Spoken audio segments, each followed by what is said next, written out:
Drakor hilang ingatan dan tak mengenal siapa pria itu.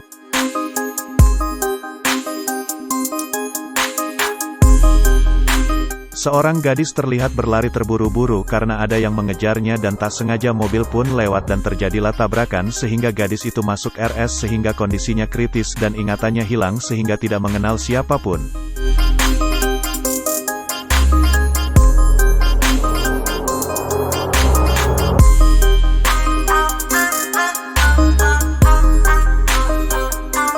Lalu dokter menyarankan agar gadis itu dibawa ke tempat yang penuh dengan kenangan.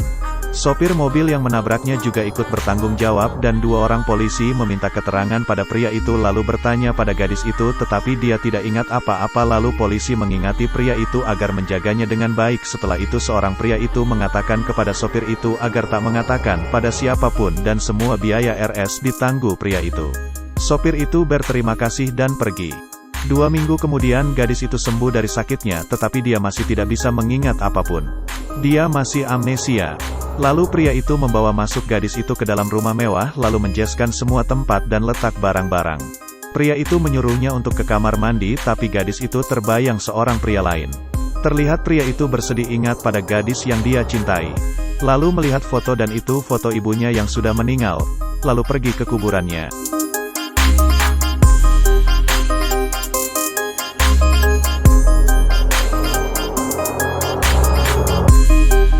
Membawanya ke Amerika berjalan-jalan, bersenang-senang, berfoto-foto di tempat terkenal, terlihat seorang pria yang sedang bersedih, di sisi lain gadis itu sedang tertawa gembira dengan pria lain.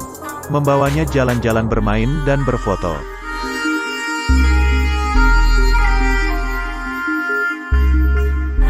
Pria yang satunya lagi bersedih sambil memandang fotonya dan berkata semoga berhasil. Gadis itu melihat manusia patung emas, tertawa bertanya masa lalunya tapi dia tak menjawab. Sekarang sampailah di tempat audisi. Tapi Tuan James ingin menunjukkan sesuatu agar gadis itu bisa sukses. Gadis itu pun melihat video itu air matanya pun mengalir.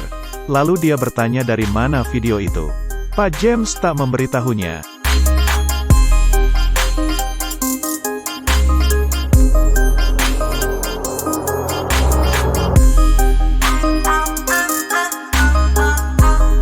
Lalu audisinya pun dimulai, gadis itu mulai menunjukkan kemampuannya, dia ingat sesuatu sedikit demi sedikit ingatannya mulai kembali.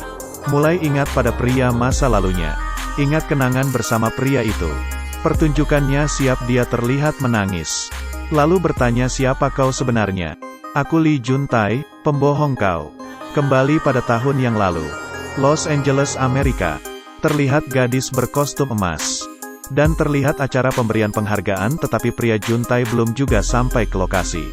Saat hendak buru-buru, lalu ada teriakan jambret, gadis itu pun salah melihatnya dan langsung menghentikan Juntae dia pun terjatuh lalu diikat dan dibawa ke kantor polisi.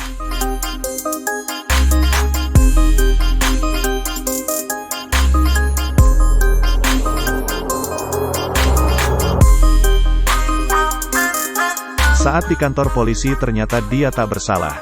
Gadis itu pun merasa malu dan meminta maaf padanya. Dan jambret yang sebenarnya pun tertangkap.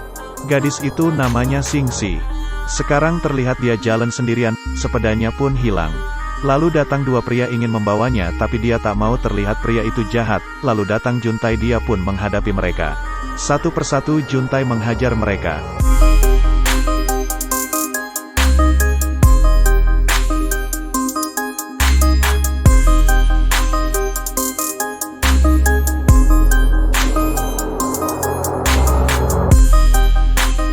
Singsi pun takjub melihatnya karena ternyata Juntae pandai juga bela diri. Berhasil mengalahkan mereka. Lalu mereka pun pergi dari situ dan mengantar Singsi. Pria jahat itu menghubungi temannya ingin menuntut balas. Juntae pun sampai ke tempat Singsi, sedikit ngobrol. Juntae meminta Singsi agar tak meninggalkan Amerika. Sekarang terlihat bos-bos yang dihubungi oleh bos besar. Bos bertanya kenapa Juntae ditangkap, sehingga bos marah kakak Juntae. Lalu menghubunginya tapi saat Juntae melihatnya tak mau menjawab. Kakaknya mengirim pesan padanya. Juntae melihat paspornya ketukar dengan Singsi. Besoknya Juntae langsung ke tempat Singsi. Di belakangnya pria jahat pun mencari Singsi. Lalu teman Singsi memberitahunya bahwa ada kehadiran juri Mamma Mia.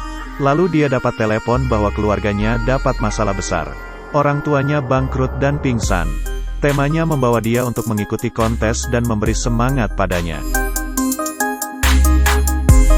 Saat di pertengahan pertunjukan, Xingxi kehilangan konsentrasi karena teringat pada keluarganya.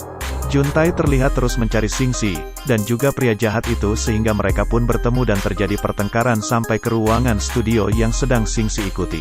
Sehingga acara mereka pun terganggu dan lampunya hampir saja terkena Xingxi. Para juri pun langsung pergi. Xingxi meminta kesempatan dan bermohon tetapi gagal.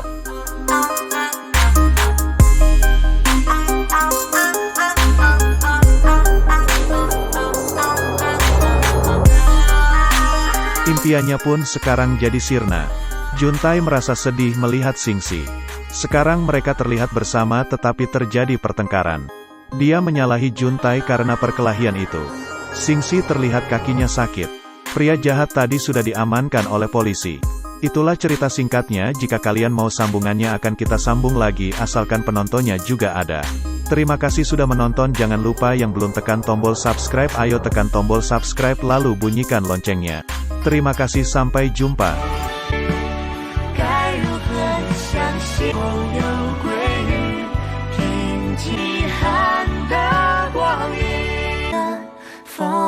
明星梦的，可是现在呢？就起诉去吧。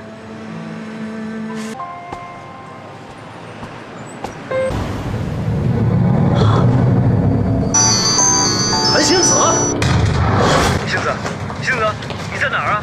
快救我！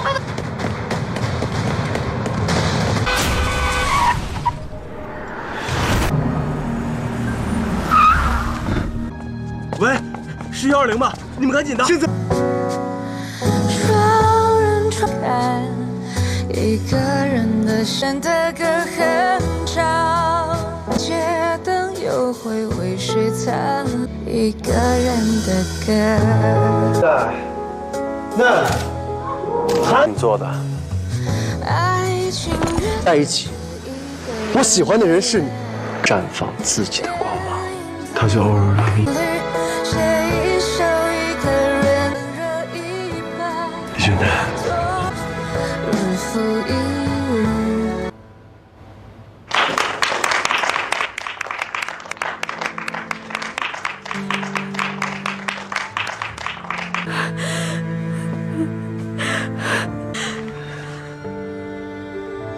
像极光在眼前，让我相信我的爱。当一切尘埃落定，我会做一个哎，金泰，吃什么？吃什么？想吃。君泰说